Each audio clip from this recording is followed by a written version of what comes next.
Hello friends, this is மகா. எல்லோரும் எப்படி இருக்கீங்க? நல்லா இருக்கீங்களா? நம்ம இங்கிலீஷ் பேசலாம் சேனலில் பார்த்தீங்கன்னா 30 days free spoken English class போய்க்கு இருக்குது. இன்றைக்கி பார்த்தீங்கன்னா நம்ம டென்சஸோட கடைசி டென்ஸ் நம்ம பார்க்க போகிறோம். என்ன அப்படின்னா ஃப்யூச்சர் பர்ஃபெக்ட் கண்டினியூஸ் டென்ஸ். இந்த டென்ஸை நம்ம எந்த இடத்துல எப்படி பயன்படுத்தலாம்னு சொல்லிட்டு நான் உங்களுக்கு ரொம்ப சிம்பிளாக ஈஸியாக சொல்லிக் கொடுக்குறேன். இது வரைக்கும் இந்த டே 19 வரைக்கும் நான் சொல்லிக் கொடுத்த எல்லா வீடியோஸ்லையுமே நான் கடைசியாக கேட்கக்கூடிய அந்த கேள்விக்கு எல்லாருமே பர்ஃபெக்டாக கரெக்டாக ஆன்சர் பண்ணிக்கிங்க. Thank you so much. உங்களாலையும் பார்த்தீங்கன்னா இங்கிலீஷை நல்லா ஈஸியாக புரிஞ்சுக்கிட முடியும். அதுக்கு என்ன பண்ணணும்? டெய்லி நம்ம இங்கிலீஷ் பேசலாம் சேனலை வாட்ச் பண்ணணும், ப்ராக்டிஸ் பண்ணணும். ஓகே, இன்றைக்கி நம்ம பார்க்க போகிறது பார்த்திங்கன்னா ஃப்யூச்சர் பர்ஃபெக்ட் கண்டினியூஸ் டென்ஸ். இந்த டென்ஸை நம்ம எந்த இடத்துல பயன்படுத்துவோம் அப்படின்னா பாருங்களேன், நான் தமிழில் ஒரு எக்ஸாம்பிள் எழுதியிருக்கேன். அடுத்த வருடமானால் நான் இந்த கல்லூரியில் 3 வருடம் படித்து கொண்டே இருப்பேன். பாருங்களேன், தமிழில் பார்க்கும்போது இவ்வளோ பெரிய சென்டென்ஸ் இருக்குது. ஆனால் இதை இங்கிலீஷில் நம்மளால் ஈஸியாக பேச முடியுமா அப்படின்னா கண்டிப்பாக முடியும். அதுக்கு தான் நம்ம இந்த டென்ஸை நம்ம படிக்க போகிறோம். பாருங்களேன், நான் 2023 வருஷத்தில் ஒரு காலேஜில் படிக்க ஸ்டார்ட் பண்ணியிருக்கேன். ஓகேங்களா? இப்போ பார்த்திங்கன்னா 2024 ப்ரெசண்ட். இப்போ நான் 2வது வருஷம் படிக்கிறேன். நல்லா கவனிங்க, 2025 வருஷம் வந்துச்சுன்னா நான் அந்த காலேஜில் 3 வருஷம் படித்து கொண்டே இருப்பேன். இப்போ உங்களுக்கு இந்த சென்டென்ஸ்லேருந்து நான் ஒரு சின்ன ஒரு விஷயத்தை சொல்லிக் கொடுக்குறேன். ஒரு செயலை நம்ம கடந்த காலத்தில் ஸ்டார்ட் பண்ணி அந்த செயல் ப்ரெசண்ட்லேயே நம்ம கண்டினியூ பண்ணுறோம். ஃப்யூச்சர்லேயும் பார்த்திங்கன்னா அந்த செயலை நம்ம கண்டினியூ பண்ணுறோம் அப்படின்னு சொல்ல வரும்போது தான் இந்த டென்ஸை நம்ம பயன்படுத்துகிறோம். பாருங்கள், அடுத்த வருடமானால் நான் இந்த கல்லூரியில் 3 வருடம் படித்து கொண்டே இருப்பேன். ஒரு செயலை நீங்கள் கடந்த காலத்தில் செய்ய ஸ்டார்ட் பண்ணி அப்படியே தொடர்ச்சியாக ப்ரெசண்ட்லேயும் நீங்கள் அந்த செயலை செய்கிறீங்க. அந்த காலேஜில் ப்ரெசண்ட்டில் செகண்ட் இயர் படிக்கிறீங்க. அப்படியே பார்த்திங்கன்னா கண்டினியூவாக ஃப்யூச்சர்லேயும் அந்த செயலை நீங்கள் தொடர்ந்து செய்து கொண்டிருப்பேன் அப்படின்னு சொல்ல வரும்போது தான் இந்த டென்ஸை நம்ம பயன்படுத்துகிறோம். புரிஞ்சிருச்சாங்க? இன்னுமே சிம்பிளாக சொல்கிறேன் பாருங்களேன். அடுத்த வருஷம் வந்துச்சுன்னா நான் இந்த கம்பெனியில் 5 வருஷம் வேலை செய்து கொண்டே இருப்பேன்னு சொல்லுவீங்க பார்த்தீங்களா? ஒரு 4 வருஷத்துக்கு முன்னாடி நீங்கள் ஒரு கம்பெனியில் வேலைக்கு ஜாயின் பண்ணிட்டீங்க. இப்போ ப்ரெசண்ட் 4வது வருஷம் போய்க்கிருக்கு. அடுத்த வருஷம் வந்துச்சுன்னா நான் அந்த கம்பெனியில் 5 வருஷம் வேலை செய்து கொண்டு இருப்பேன்னு சொல்லுவீங்க பார்த்தீங்களா? இந்த மாதிரி இடத்துல தான் நம்ம இந்த டென்ஸை நம்ம பயன்படுத்த போகிறோம். உங்களுக்கு நல்லா ரொம்ப சிம்பிளாக ஈஸியாக புரிஞ்சிருக்கு அப்படின்னா கமெண்ட்ஸில் அண்டர்ஸ்டாண்ட், எனக்கு புரியுது, உங்களுடைய கருத்துக்களை மறக்காமல் சொல்லுங்கள். ஓகே, இதுக்கப்புறம் நான் உங்களுக்கு இன்னொன்று சொல்லிக் கொடுக்க போகிறேன். அது ரொம்ப முக்கியம். அது உங்களுக்கு புரிஞ்சிருச்சு அப்படின்னா இந்த டென்ஸை நீங்கள் ஈஸியாக படிச்சிடலாம். பார்க்கலாமா? ஓகே ஃப்ரெண்ட்ஸ், இந்த டென்ஸை நீங்கள் நல்லா புரிஞ்சுக்கணும் அப்படின்னா இந்த 2 பாயிண்ட் மட்டும் உங்களுக்கு என்னென்னு தெரிஞ்சால் போதுங்க, ஈஸியாக புரிஞ்சுக்கலாம். பாருங்களேன், பை அப்படின்னா தமிழில் ஆல் அப்படின்னு சொல்லுவோம். இங்கே கவனிங்க, அடுத்த வருடமானால் நம்ம சொல்லுவோம் பார்த்தீங்களா? அடுத்த வருஷம் ஆச்சுன்னா இது எப்படி சொல்லலாம்? by next year. by next year, அடுத்த வருடமானால். புரிஞ்சிருச்சாங்க? அடுத்து கவனிங்க, அடுத்த மாதமானால். சொல்லுங்க பார்க்கும். அடுத்த மாதம் வந்துச்சுன்னா சொல்லுவோம் பார்த்தீங்களா? by next month. அவ்வளோதாங்க. இதை கவனிங்க, அடுத்த ஜூன் வந்தால். அடுத்த ஜூன் வந்துச்சுன்னா எப்படி சொல்லலாம்? By next June. இப்போ அடுத்த வாரமானால்னா எப்படி சொல்லலாம்? By next week. இப்போ நீங்கள் நல்லா கவனிங்க, அடுத்த வருடமானால் நான் இந்த கல்லூரியில் 3 வருடம் படித்து கொண்டே இருப்பேன். இந்த இடத்துல நீங்கள் என்ன நல்லா கவனிக்கணும் அப்படின்னா அடுத்த வருடமானால் இதை எப்படி பேசணும்? இதை நம்ம தெரிஞ்சுக்கிட்டால் தான் இந்த சென்டென்ஸை நம்ம பேசவே ஆரம்பிக்க முடியுங்க, கரெக்டாக பேச முடியும். நம்ம இந்த டென்ஸில் எந்த சென்டென்ஸ் நம்ம தமிழில் பேசினாலுமே பார்த்திங்கன்னா அடுத்த வாரம் ஆச்சுன்னா, அடுத்த மாதம் ஆச்சுன்னா, அடுத்த வருஷம் ஆச்சுன்னா, அடுத்த ஒரு 10 வருஷம் ஆச்சுன்னா, இப்படி நம்ம பேசுவோம் பார்த்தீங்களா? அது எல்லாத்துக்குமே நமக்கு இந்த பை அப்படிங்கிறது தான் வச்சு தான் பேசணும். எப்படி சொல்லலாம்? அடுத்த வருஷமானால், பை நெக்ஸ்ட் இயர். அடுத்த வருஷமானால். ஓகே, இப்போ உங்களுக்கு பை அப்படின்னா என்னன்னு தெளிவாக தெரிஞ்சிருச்சாங்க? Okay, super. இப்போ அடுத்து நீங்கள் கவனிக்கிறது என்ன அப்படின்னா ஃபார். ஃபார் அப்படின்னா காக அப்படின்னு சொல்லிட்டு நான் தனி சாப்டரில் சொல்லி கொடுத்தேன். அதை இதோடு கூட நீங்கள் சேர்த்து யோசிக்கக்கூடாது. அது வேறு சாப்டர், இது வேறு சாப்டர். ஓகே, இங்கே கவனிங்க. 5 வருடமாக நமக்கு பர்டிகுலராக அந்த பீரியட் ஆஃப் டைம், அந்த டியூரேஷன் தெரியுதா? 5 வருஷம். 5 வருஷம் கரெக்டாக தெரியுது பார்த்தீங்களா? அப்போ 5 வருஷம் அப்படிங்கிறத பேசுகிறதுக்கு முன்னாடி இந்த ஃபார் அப்படிங்கிறத நம்ம பேசிட்டு தான் 5 years அப்படின்னு சொல்லணும். For 5 years. இப்போ அடுத்து கவனிங்க. 10 மாதமாக, 10 மாதங்களாகன்னு சொல்லுவோம் பார்த்தீங்களா? For 10 months. இப்போ அடுத்து கவனிங்க. 3 நாட்களாக, ஃபார் 3 days. இப்போ உங்களுக்கு பைக்கும் ஃபார்க்குள்ள அந்த டிஃப்ரென்ஸ் தெரிஞ்சா? இங்கே கவனிங்க. அடுத்த வருஷமானால் நான் இந்த கல்லூரியில் 3 வருடம் சொல்லியிருக்கேன் பார்த்தீங்களா? 3 வருஷம். அந்த பீரியட் ஆஃப் டைம் தெரியுது, அந்த டியூரேஷன் தெரியுது பார்த்தீங்களா? 3 வருஷம் அப்படின்ட்டு.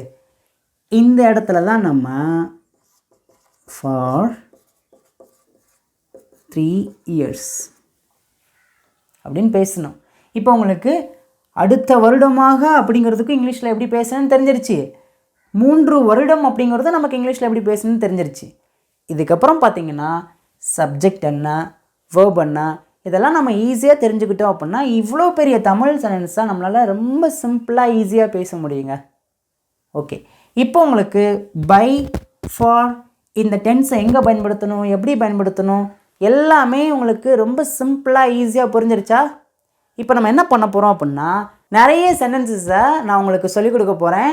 இதுக்கு எல்லாத்துக்குமே பார்த்தீங்கன்னா நான் ஆன்சர் கண்டிப்பாக பண்ணுவேன். ஆனால் அதுக்கு முன்னாடி உங்களுக்கு ஆன்சர் தெரிஞ்சு அப்படின்னா யாருமே சும்மா இருக்காதீங்க. நீங்கள் கமெண்ட்ஸில் பார்த்தீங்கன்னா உங்களுடைய ஆன்சரை வரிசையாக டைப் பண்ணிட்டே வாங்க. இது எல்லாருமே கம்பல்சரியாக பண்ணணும்னு சொல்ல வரல. உங்களால் முடிஞ்சுன்னா நீங்கள் கண்டிப்பாக பண்ணலாம். ஆனால் நீங்கள் கண்டிப்பாக வாயை திறந்து பேசணும். நான் சொல்லிக் கொடுக்குற ஒவ்வொரு சென்டென்சஸையும் உங்களுக்கு புரியுதோ புரியலையோ அது ரெண்டாவது. ஆனால் நான் இங்கிலீஷில் பேசும்போது அதை பின்னாடியே என் கூட சேர்ந்து நீங்களும் பேசிகிட்டே வாங்க. நம்ம இங்கிலீஷ் பேசலாம் சேனல் உங்களுக்கு பிடிச்சிருக்கு அப்படின்னா வீடியோக்கு லைக் பண்ணிக்கோங்க. உங்கள் ஃப்ரெண்ட்ஸ் அண்ட் ஃபேமிலிக்கு நிறைய பேருக்கு ஷேர் பண்ணுங்கள். நம்ம சேனலில் நீங்கள் சப்ஸ்கிரைப் பண்ணல அப்படின்னா சப்ஸ்கிரைப் பண்ணிக்கோங்க. இப்போ நம்ம வீடியோக்குள்ளே போகலாம். இந்த டென்ஸில் நம்ம ஒரு சென்டென்ஸ் பேசணும் அப்படின்னா அதோட ஸ்ட்ரக்சர் இப்படி தாங்க இருக்கணும். ஸ்ட்ரக்சர் அப்படின்னா எல்லாருக்குமே தெரியும், கட்டமைப்பு. ஃபர்ஸ்ட் நம்ம சப்ஜெக்டை பேசணும். சப்ஜெக்ட் அப்படின்னா I, we, you, they, he, she it. சப்ஜெக்டை பேசின உடனே வில் ஹாவ் பீன் அப்படிங்கிறத பேசணும். Will have been. இப்போ என் கூட சேர்ந்து சொல்கிறீங்களா? I will have been, we will have been, you will have been, they will have been, he will have been, she will have been, it will have been. சப்ஜெக்டை பேசுகிறீங்க, அதுக்கப்புறம் கண்ணை மூடிட்டு will have been அப்படிங்கிறத பேசுகிறீங்க. இதுக்கப்புறம் வேர்போட ING மட்டும் add பண்ணால் போதும். இப்போ உங்களுக்கு இந்த சென்டென்ஸோட ஸ்ட்ரக்சர் நல்லா தெரிஞ்சிருச்சாங்க? இப்போ நான் தமிழில் ஒரு சென்டென்ஸ் எழுதுகிறேன். அடுத்த வருடமானால் நான் இந்த கம்பெனியில் 5 வருஷம் வேலை செய்து கொண்டே இருப்பேன். நல்லா புரிஞ்சிருச்சாங்க? ஓகே, இப்போ எல்லாருமே சென்டென்ஸ் பேச ஆரம்பிக்கலாமா? உங்களுக்கு ஆன்சர் தெரிஞ்சுன்னா கமெண்ட்ஸில் அப்படியே வரிசையாக டைப் பண்ணிட்டே வாங்க. யாரும் சோர்ந்து போகாதீங்க. உங்களால் சீக்கிரமாக எல்லா டென்ஸையும் நல்லா லேர்ன் பண்ணி கொஞ்சம் கொஞ்சமாக இங்கிலீஷில் நீங்கள் பேச போகிறீங்க. கான்ஃபிடெண்ட்டாக வீடியோ பாருங்கள், ஆன்சர் பண்ணுங்கள்.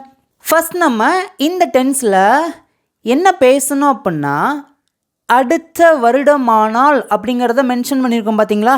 அதை பேசிட்டு அதுக்கப்புறம் நம்ம சப்ஜெக்ட் அப்படியே நம்ம ஸ்ட்ரக்சர் ஃபாலோ பண்ணலாம். அடுத்த வருடமானால் எப்படி சொல்லலாம்? அடுத்த வருடம் அப்படின்னா நெக்ஸ்ட் இயர் அப்படின்னு சொல்லலாம். இங்கே நம்ம அடுத்த வருடமானால் அப்படின்னு சொல்லியிருக்கோம். இப்படி பேசும்போது நம்ம பை நெக்ஸ்ட் இயர் அப்படின்னு தான் சொல்லணும். பேசுங்க பார்க்கும். பை நெக்ஸ்ட் இயர் அடுத்த வருஷமானா இப்போ அப்படியே சப்ஜெக்டை வச்சு அப்படியே ஃபாலோ பண்ணுங்க. இந்த சென்டென்ஸில் சப்ஜெக்ட் என்ன? நான். நான் அப்படின்னா ஐ அப்படின்னு சொல்லலாம். சப்ஜெக்டை பேசின உடனே என்ன பேசிடணும்? கண்ணை மூடிட்டு வில் ஹாவ் பீன். இப்போ எல்லோரும் சேர்ந்து பேசுங்க.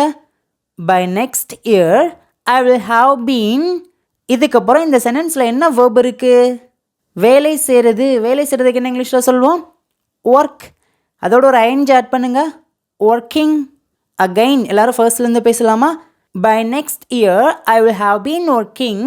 இதுக்கப்புறம் நான் எங்கே வேலை பார்ப்பேன்னு சொல்லியிருக்கேன்? இந்த கம்பெனியில். இந்த கம்பெனி அப்படின்னு அப்படி சொல்லலாம். In this company. ஓகே, ஃபர்ஸ்ட்லேருந்து ஸ்டார்ட் பண்ணுங்கள். By next year I will have been working in this company. நீங்கள் தமிழில் பார்க்கும்போது பெரிய சென்டென்ஸ் மாதிரி தெரியுங்க. ஆனால் இங்கிலீஷில் பார்த்தீங்கன்னா நம்ம சென்டென்ஸோட ஸ்ட்ரக்சர் வச்சு பேசும்போது சிம்பிளாக பேசலாம். By next year I will have been working in this company. இங்கே என்ன மிச்ச பேலன்ஸ் இருக்குது? சூப்பருங்க, கரெக்டாக சொல்லிட்டீங்க. 5 வருடமாக. 5 வருடம்னா எப்படி சொல்லலாம்? 5 இயர்ஸ். இப்போ 5 இயர்ஸ் அப்படிங்கிறதுக்கு முன்னாடி நம்ம என்ன பேசணும்? For 5 years. எல்லோரும் சேர்ந்து பேசலாமா? By next year I will have been working in this company for 5 years. நீங்கள் இங்கிலீஷில் இன்றைக்காவது இவ்வளோ பெரிய சென்டென்ஸை நீங்கள் பேசி பழகிருக்கீங்களா அல்லது எழுதி பழகிருக்கீங்களா அப்படின்னா அது ஒரு பெரிய கேள்விக்குறி தாங்க.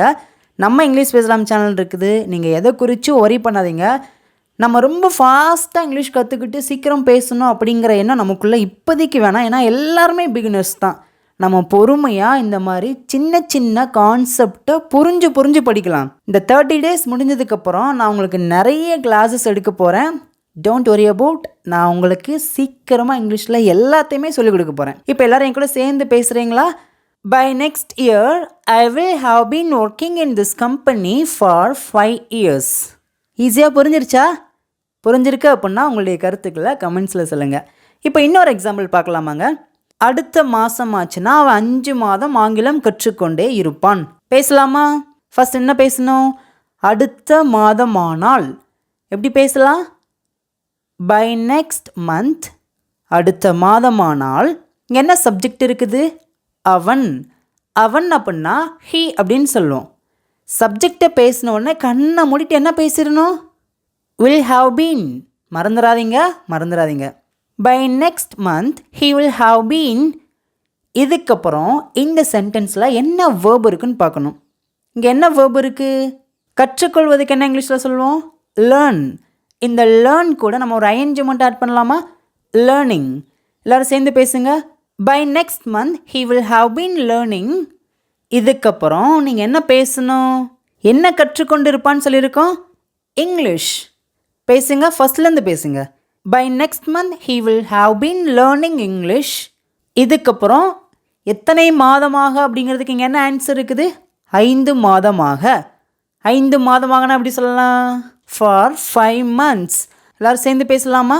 By next month he will have been learning English for 5 months. அடுத்த மாதம் ஆச்சுன்னா அவன் 5 மாதம் ஆங்கிலம் கற்றுக்கொண்டே இருப்பான். இந்த மாதிரி சிம்பிளாக இங்கிலீஷை நம்ம கற்றுக்கிட்டோம் அப்படின்னா பெரிய பெரிய சென்டென்ஸ்லாம் பார்த்திங்கன்னா ரொம்ப ஈஸியாக நம்மளால் பேச முடியுங்க. இன்னொரு எக்ஸாம்பிள் பார்க்கலாமாங்க. ஜூலை மாதம் வந்தால் நாங்கள் இந்த வீட்டில் 3 வருடம் வாழ்ந்து கொண்டே இருப்போம். இப்போ நம்ம மார்ச் மந்தில் இருக்கலாம். நம்ம சொல்கிறோம் ஜூலை வந்துச்சு அப்படின்னா இந்த வீட்டில் நாங்கள் 3 வருஷம் வாழ்ந்து கொண்டே இருப்போம் அப்படின்னு சொல்லியிருக்கோம். பேசலாமா? By July month. ஜூலை மாதம் ஆச்சுன்னா இங்கே என்ன சப்ஜெக்ட் இருக்குது? நாங்கள் அப்படின்னா வி அப்படின்னு சொல்லுவோம். சப்ஜெக்டை பேசினோடனே கண்ணை மூடிட்டு என்ன பேசணும்? Will have been.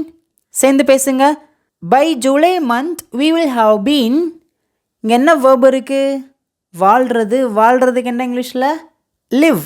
இந்த லிவ் அப்படிங்கிற வேர்பை நம்ம பேசும்போது எடுத்துட்டு ஐஎன்ஜி பேசணும். லிவிங். சொல்லுங்க. லிவிங். எல்லோரும் சேர்ந்து பேசலாமா? By July month we will have been living. இதுக்கப்புறம் எங்கே வாழ்கிறதா நம்ம சொல்லியிருக்கோம்? இந்த வீட்டில் அப்படின்னா அப்படி சொல்லலாம். In this house. எல்லோரும் சேர்ந்து ஃபர்ஸ்ட்லேருந்து பேசலாம். By July month we will have been living in this house. அதுக்கப்புறம் எத்தனை வருஷமான்னு மென்ஷன் பண்ணியிருக்கோம்? 3 வருடமாக. எப்படி பேசலாம்? For 3 years. எல்லோரும் சேர்ந்து பேசலாமா? By July month we will have been living in this house for 3 years. புரிஞ்சிருச்சாங்க? நெக்ஸ்ட் சென்ட் பார்க்கலாமா? அடுத்த மாதமானால் நாங்கள் 10 வருடம் கிரிக்கெட் விளையாடி கொண்டே இருப்போம். அடுத்த மாதமானால் நாங்கள் 10 வருஷம் கிரிக்கெட் விளையாடி கொண்டிருப்போம் அப்படின்னு சொல்லியிருக்கோம். எல்லோரும் சேர்ந்து பேசலாமா? By next month we will have been playing cricket for 10 years. உங்களுக்கு இங்கிலீஷில் பார்க்கும்போது எவ்வளோ பெரிய சென்டென்ஸ் மாதிரி தெரியுது. ஆனால் இதை உங்களால் ஈஸியாக புரிஞ்சு படிக்க முடியுதா? இதுக்கு தான் நம்ம இங்கிலீஷ் பேசலாம் சேனல் இருக்குது. நீங்கள் எல்லா வீடியோஸையும் மறக்காமல் ஸ்கிப் பண்ணாமல் கவனமாக கவனிச்சிங்கன்னா உங்களுக்கு ரொம்ப சிம்பிள் வேல நான் உங்களுக்கு சொல்லிக் கொடுக்குறது ஈஸியாக புரியுங்க. எல்லோரும் சேர்ந்து என் கூட பேசுங்க பார்க்கும். By next month we will have been playing cricket for 10 years. இப்போ இன்னொரு எக்ஸாம்பிள் பார்க்கலாம். டிசம்பர் மாதம் வந்தால் நான் அவர்களுடன் 3 வருடம் படித்து கொண்டே இருப்பேன். By December month I will have been studying with them for 3 years. தமிழில் பார்க்கும்போது பெரிய சென்டென்ஸ் மாதிரி தெரியுதுல்ல? நான் இதை ரொம்ப சிம்பிளாக புரிகிற மாதிரி சொல்லிக் கொடுக்குவா. டிசம்பர் மாதம் வந்தால் எப்படி சொல்லலாம்? By December month. இந்த சென்டென்ஸில் சப்ஜெக்ட் பார்த்திங்கன்னா நான் அப்படின்னா ஐ அப்படின்னு சொல்லியிருக்கோம். ஐ பேசின உடனே என்ன பேசணும்? டக்குன்னு will have been. By December month I will have been. இங்கே என்ன வேர்ப் இருக்குது? படிக்கிறது. படிக்கிறதுக்கு ஸ்டடின்னு தெரியும். ஸ்டடியோட ஒரு ஐஎன்ஜி ஆட் பண்ணுங்க. Studying. I will have been studying. யாரு கூட? அவர்களுடன். அவர்களுடன்னா எப்படி சொல்லலாம்? with them. with them அப்படின்னா அவர்களுடன். எத்தனை வருடமாக? 3 வருடமாக படித்து கொண்டே இருப்பேன். 3 வருடம்னா எப்படி சொல்லலாம்? for 3 years. 3 வருடமாக. எல்லோரும் சேர்ந்து பொறுமையாக பேசலாமா? By December month I will have been studying with them for 3 years. இப்போ ஃபைனலாக இன்னொரு எக்ஸாம்பிள் பார்க்கலாம். அடுத்த வருடமானால் அவன் இந்திய இராணுவத்தில் 10 வருடம் வேலை செய்து கொண்டிருப்பான். வேலை செய்து கொண்டிருப்பான், வேலை செய்து கொண்டே இருப்பான், ரெண்டுமே ஒன்று தான். நீங்கள் கவனிக்க வேண்டியது என்ன அப்படின்னா, ப்ரெசண்ட்டில் ஒரு செயலை செய்ய ஆரம்பித்து அதை ஃப்யூச்சர்லேயும் அவன் கண்டினியூ பண்ணுறான் அப்படின்னா அந்த இடத்துல நம்ம இந்த டென்ஸை வச்சு தான் பேசணும். இன்னுமே பார்த்தீங்கன்னா நமக்கு அந்த பீரியட் ஆஃப் டைம் தெரியுது பார்த்தீங்களா? 10 வருஷம் அப்படிலாம் தெரிய வருது பார்த்தீங்களா? இது எல்லாத்தையும் நம்ம கவனிக்கும் போது இந்த டென்ஸில் தான் நம்ம பேசணும் அப்படின்னு சொல்லிட்டு ஞாபகத்தில் வச்சுக்கோங்க. பேசலாமா? பை நெக்ஸ்ட் இயர், அடுத்த வருஷம் ஆச்சுன்னா he will have been working. அவன் வேலை செய்து கொண்டே இருப்பான். எங்க? இந்திய இராணுவத்தில். எப்படி சொல்லலாம்? in Indian army. he will have been working in Indian army. எத்தனை வருடமாகனா? 10 வருடமாக. 10 வருடமாகனா எப்படி பேசலாம்? for 10 years. எல்லாரும் சேர்ந்து பேசலாமா? by next year he will have been working in Indian army for 10 years. இன்னதோட சேர்ந்து பேசலாம். by next year he will have been working in Indian army for 10 years. ஈஸியாக புரிஞ்சாங்க? இந்த டென்ஸ் பார்த்தீங்கன்னா இவ்வளோதாங்க. ஓகே ஃப்ரெண்ட்ஸ், இந்த டென்ஸை எனக்கு தெரிஞ்ச அளவுக்கு நான் உங்களுக்கு ரொம்ப சிம்பிளாக ஈஸியாக சொல்லிக் கொடுத்துட்டேன். இப்போ ஃபைனலாக உங்களுக்கான டெஸ்ட்டுங்க. நான் தமிழில் ஒரு சென்டென்ஸ் எழுதியிருக்கேன். பார்த்தோன்னே இவ்வளோ பெரிய சென்டென்ஸான்னு சொல்லிட்டு நினைக்காதீங்க. நான் ரொம்ப சிம்பிளாக ஈஸியாக நீங்களே ஆன்சர் பண்ண போகிறீங்க. பாருங்களேன். அடுத்த வருடமானால் அவர்கள் சென்னையில் 5 வருஷமாக வாழ்ந்து கொண்டே இருப்பார்கள் அப்படின்னு சொல்லியிருக்கோம். ஆன்சர் பண்ண ரெடியாக இருக்கீங்களா? எல்லாருமே காமெண்ட்டில் நீங்கள் இதை மறக்காமல் ஆன்சர் பண்ணுங்கள். ஃபஸ்ட் நம்ம எங்கேருந்து ஸ்டார்ட் பண்ணலாம்? அடுத்த வருடமானால் எப்படி சொல்லலாம்? By next year. By next year, அடுத்த வருடமானால். ஓகே, இப்போ நம்ம அடுத்து என்ன பேசணும்? சப்ஜெக்டை தான் பேசணும். சப்ஜெக்ட்னா என்னங்க இதில்? அவர்கள். அவர்கள்னா எப்படி சொல்லலாம்? தே. அடுத்த வருஷம் ஆச்சுன்னா அவங்க. ஓகே, இப்போ அதுக்கப்புறம் என்ன பேசணும்? will have been. சப்ஜெக்டை பேசின உடனே கண்ணை மூடிட்டு அது எந்த சப்ஜெக்டாக இருந்தாலும் பரவாயில்ல, will have been அப்படிங்கிறத பேசுங்க. They will have been. By next year they will have been. Okay, இதுக்கப்புறம் நீங்கள் என்ன பேசணும் அப்படின்னா வேர்பை பேசணும். இங்கே என்ன வேர்ப் இருக்குது? சென்னைங்கிறது வேர்பா? இல்லை. 5 வருஷம் வேர்ப் இல்லை. வாழ்ந்து கொண்டே இருப்பார்கள். வாழ்கிறது தான் வேர்ப் அப்படின்னு சொல்லுவோம். வாழ்கிறதுக்கு என்ன இங்கிலீஷில்? லிவ். சொல்லுங்கள் பார்க்கும். லிவ். ஆனால் இங்கே நீங்கள் நல்லா கவனிக்கணும். இந்த லிவ் அப்படிங்கிற வேர்போட ஐஎன்ஜி சேரும்போது ஈ வராது. By next year they will have been living. Okay, இப்போ நம்ம சப்ஜெக்டை பேசியாச்சு, வேர்பை பேசியாச்சு. இதுக்கப்புறம் என்ன பேசணும் அப்படின்னா அவங்க எங்கே வாழ்கிறாங்க அப்படிங்கிறத நம்ம மென்ஷன் பண்ணணும். எங்கே வாழ்கிறாங்க? சென்னையில். சென்னையில் அப்படிங்கிறத எப்படி பேசலாம்? இன் சென்னை.